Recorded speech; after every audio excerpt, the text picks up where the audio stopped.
kalau kita itu kayak kerja rodi, gaji pas-pasan, kadang juga lembur nggak dibayar. Tapi kan kamu baru kerja di sini, Riz. Tapi ya emang sih kerjaan kita banyak dan juga gajinya segitu-segitu aja. Ya, kalian masih mending. Aku udah 3 tahun di sini nih ya, kerja di sini. Gaji juga masih segitu-gitu aja. Kerjaan tambah berat. Terus jenjang karir juga kurang jelas gitu. Betul ya. Gimana ya? Mau nanya kita. Ya, serius banget. Karena jawaban apa?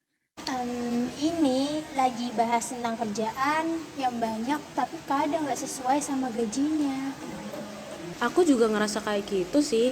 Gajiku stuck di situ-situ aja. Tapi kerjaan tambah berat. Kita kayaknya perlu tahu deh tentang kompensasi. Boleh? Kompensasi adalah segala sesuatu yang diterima, baik berupa fisik maupun non-fisik. Kompensasi juga berarti seluruh imbalan yang diterima oleh seseorang pekerja atau karyawan atas jasa atau hasil dari pekerjaannya dalam sebuah perusahaan dalam bentuk uang ataupun barang, baik secara langsung maupun tidak langsung. Istilah ini amat sangat berhubungan dengan imbalan finansial atau financial reward yang diberikan kepada seseorang atas dasar hubungan pekerjaan.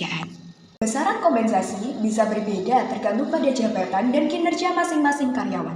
Pada umumnya, kompensasi dapat dibedakan menjadi dua, yaitu kompensasi langsung atau direct compensation, merupakan kompensasi yang dapat dirasakan langsung oleh karyawan, yaitu dapat berupa gaji pokok, tunjangan, insentif yang menjadi hak karyawan dan merupakan kewajiban bagi perusahaan untuk memberikan kompensasi tersebut.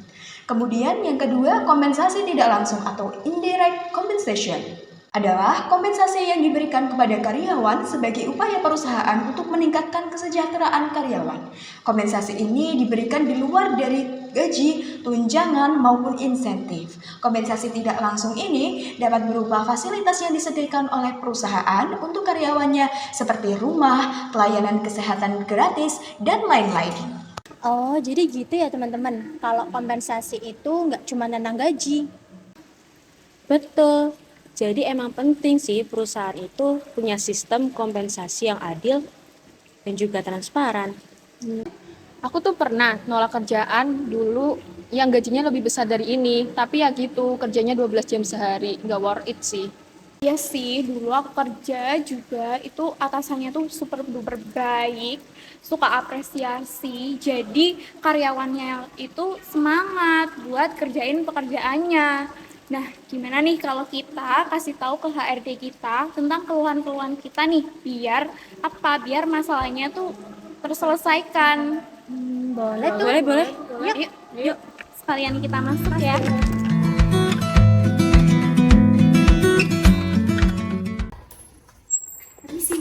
Ya, silakan. Misi Bu, silakan.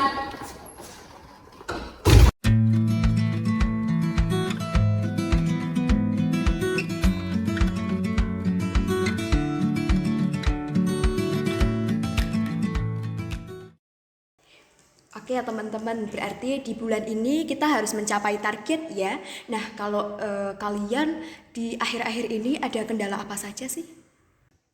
Saya Bu. Ya. Ya, saya merasa bahwa akhir-akhir ini kerjaan semakin tambah berat, tapi kok gajinya masih tetap stuck di situ aja ya, Bu?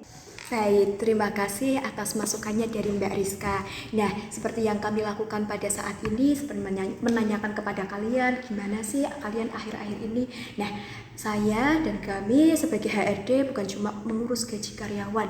Nah, kami di sini juga ingin kalian, terutama karyawan di perusahaan ini, itu merasa dihargai. Nah, terkait dengan gaji, karena perusahaan kami masih startup seperti itu, jadi kami perlu mempertimbangkan antara keuangan perusahaan, operasional perusahaan, dan juga gaji karyawan kita semua di perusahaan ini, seperti itu. Kalau bisa itu Bu, perlu diadakan juga pelatihan untuk karyawan supaya bisa meningkatkan kemampuan atau skill kita. Baik, terima kasih masukannya dari Mbak Akila. Nanti kami dari perusahaan akan mempertimbangkan seperti pelatihan dan pengembangan bagi kalian semua, kemudian juga jenjang karir yang jelas.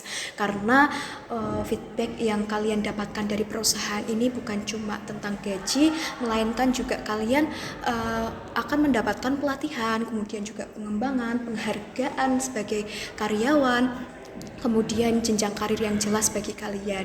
Nah, sehingga kalian di sini itu nggak cuma sebagai berangkat pulang, melainkan juga kalian merasa nyaman bekerja di perusahaan ini. Nah, kedepannya dari evaluasi tadi, perusahaan akan lebih memperhatikan kompensasi yang akan diberikan kepada para karyawannya di perusahaan ini. Baik Bu, terima kasih banyak ya Bu. Semoga kita kedepannya juga bisa bekerja lebih semangat lagi, bekerja lebih giat lagi ya Bu ya. Baik, Terima kasih Bu. ya sama-sama. Ya,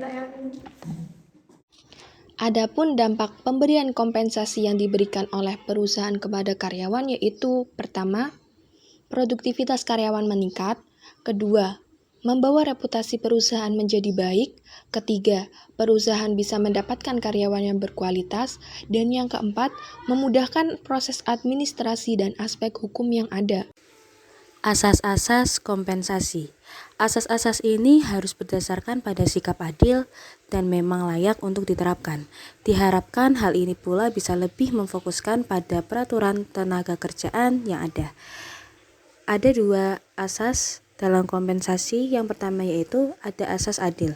Pemberian kompensasi yang diberikan kepada staf karyawan harus sesuai dengan apa yang mereka lakukan, baik dalam hal pekerjaan, risiko pekerjaan, beban kerja, prestasi pekerjaan, tanggung jawab, jabatan, dan hal lainnya.